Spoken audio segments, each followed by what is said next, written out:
everybody, it's Will, or hashtag bakingactor. Today, I'm going to show you how to make homemade marshmallows.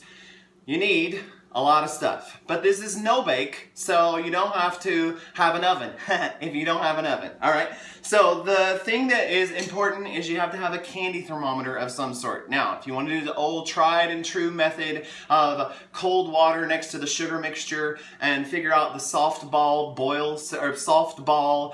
stage of sugar, then you're welcome to do that as well. I learned how to do that from Julia Child, but this is way easier to use a candy thermometer.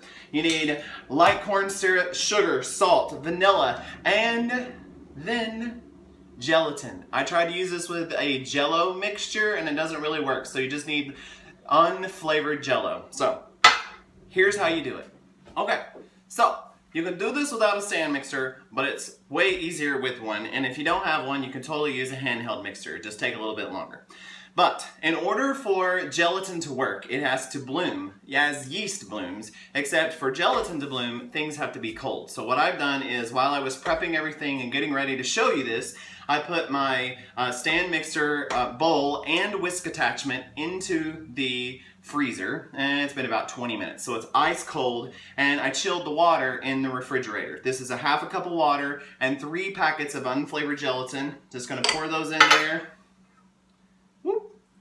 And pour all that in there and stir it just a little so that all the gelatin is combined with the water, and it's gonna bloom, and I'll show you what that looks like once we're there. So while my gelatin is blooming, what I've done is I've prepped all of my liquid sugar ingredients. So what we do here is, this is a 1.5 cups of just granulated sugar, and then about a 1/4 teaspoon, a little more than that, of kosher salt. It doesn't dissolve as quickly, so I like to use kosher salt. And then a 1/2 cup of water. This was chilled with the other water before I divided it. That's not necessary, but anyhow. And then this is the tricky part here. If you don't have this kind of plunger thing, then you can use a spatula to get it all out of your cup. But this is a cup of light corn syrup, and so cool that you can push it like that. All right, so here's the deal. We got that done. Now, turn the heat on, cover it for 4 minutes. Done. It's been 4 minutes. So now, what I'm gonna do is uncover this. It's gonna be hot, right? And then just shake it a little bit like a Polaroid. Okay? I've stuck my candy thermometer clip all the way down so you can stick it on the side and then just press it down into the mixture. What you want to happen is for this mixture to achieve 240 degrees or 238 degrees. So if you look at 240 on here, then that's where we want to go. Okay, so this can happen probably in the next phase, but because of it being loud and the space that I have, it's like I need a cameraman. Maybe the Food Network could give me a show. Anyway, this is the prep of your pan. It's very important that you prep your pan before you get this almost completely finished so that you have somewhere to go with the mixture. Now, I'm taking a cooking spray. This is just canola oil. I've used the Baker's Joy before, and I didn't like it because it left a little bit of a taste on the bottom because it has a flour mixture in there. So spray your pan really well, and then we have a 1/2 cup of powdered sugar here, and I'm just gonna dust it on the pan and then work it around. Okay, that's what it's gonna look like when it's done.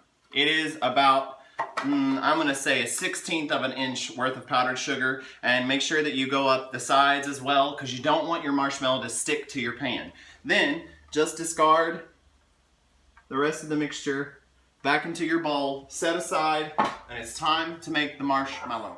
Okay, so I'll show you real quick what the gelatin looks like. It's kind of congealed. It won't go anywhere. Okay, and I've brought my mixture here to 240 degrees. I'm working pretty swiftly because I gotta make sure that this happens quickly. Turn this on, stir, and it's breaking up the gelatin. And then what you do is you just drizzle this in. Just very, very slowly.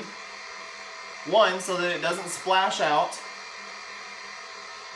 But two, so that it incorporates the gelatin and the sugar mixture pretty evenly. Now, one other thing that I like about having put my bowl in the freezer is that it automatically starts to cool this down a little bit more if you need it a little bit quicker. All right? So, woo! We got this started. Now, I'm gonna turn it up and watch this steam pop out of here.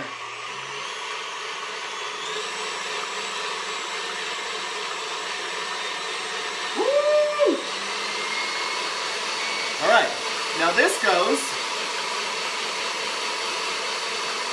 for 12 minutes.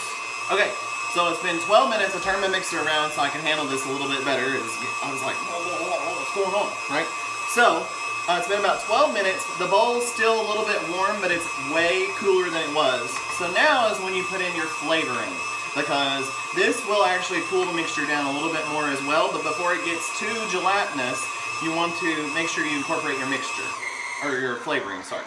So the recipe calls for vanilla, and I tried to just substitute the vanilla with a flavor, and you can't do that because the vanilla has some sort of savory component in it that will make sure that this tastes great and incorporates the other as well. So I have a teaspoon of vanilla. I'm turning this down on slow, or stir.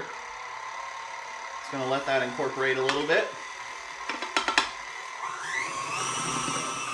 I have a strawberry emulsion that I got from a baking store here in Cincinnati, and it's really thick, and it's gonna color this a little bit, but that's okay. If you want the color to be stronger, then you could totally use some food coloring in here as well. So I'm gonna turn it completely off for this one because I have to actually scoop this out because it's really, really thick. This is 1.5 teaspoons of the strawberry emulsion.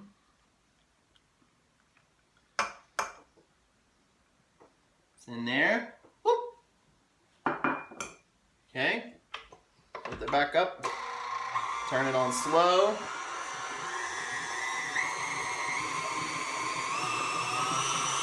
Get it back all the way to high so that it all incorporates. Yeah, now it's all turning pink. This is gonna go for about another minute and a half, and then I'll show you what to do next. Mixture. Now what I'm gonna do is take a spatula. It could be a rubber spatula, a wooden spoon, anything like that, whatever you've got lying around, and coat it with your cooking spray that you put in your pan. I tried to do this one time without doing this part. Was not successful. Okay, so this mixture looks... That'll go everywhere. It's okay. Okay, look at that. Get all of that yummy goodness out of your whisk here. And though these take a little bit of time to set, I have been making cookies to take to my Cincinnati opera rehearsals for the past 5 weeks, I guess. And some people can't eat the cookies because they are gluten intolerant. So this is a gluten-free kind of snack. And I took it into my friend Stacy, and she's like, "Oh my God, these are so amazing." And you know, they didn't feel left out because they couldn't eat them. So anyway, so I've scraped down the side of my bowl here, and we're just gonna pour it out pretty evenly here in 2 different batches. The one side that I haven't been using still has a lot of oil on it.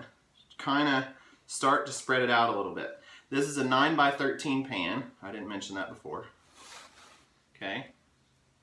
Now, it's starting to stick to the spatula. So here's what I learned as a trick. This is where your hands get dirty. They're clean. I mean, they're clean. My hands are clean. However, I'm taking some of my cornstarch, or my powdered sugar and cornstarch mixture, And I'm just going to dust the top of it enough that I can do this. Take my hand and just smooth it out. So here's what it's going to look like, right? Evenly distributed. And then just let it sit 4 to 6 hours, and then I'll show you the next step. Okay, so it's been 4 agonizing hours of waiting on this delicious goodness. You get it kind of lifted up and started there. What we're gonna do is cut it. Now, what you need to do is eyeball about 1 inch or so with your handy dandy pizza cutter here and cut through it. Now that I've got 1 layer of sticky stuff on here, I'm gonna stick this in my powdered sugar so that it won't stick to the rest of it. Okay, there we go. Kind of all the way around.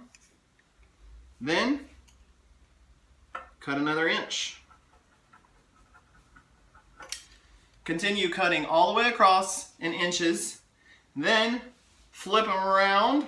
I'm just going to show you real fast. Flip them around. Woo! That's why you put this on here. This is sticky in the middle, right? And then cut another inch or so right here. Now, the next step is very important. Otherwise, you're going to get a bunch of sticky stuff together. Woo! Look at that. So, each piece will have at least 2 sides. 1, 2, yeah, 3 probably sides in the middle that are pretty sticky. Okay? So what you want to do is dip them in confectioner sugar and dust them off so that they can completely dry out. Put it in an airtight container, and then it'll last for up to about 3 weeks or so. And these are delicious. You can taste that strawberry flavor. They don't taste like that store-bought stuff, which is totally fine. Store-bought is completely fine. But anyway, so I'm going to finish all this. If you like what I'm doing, subscribe below, share, follow me on Instagram, Will M. Reed, follow me on Twitter at Will M. Reed, and let me know what you think. Is there something you want me to try? I'm always looking for new recipes. Is there a better way you have to make homemade marshmallows? Let me know, and I'll see you next time.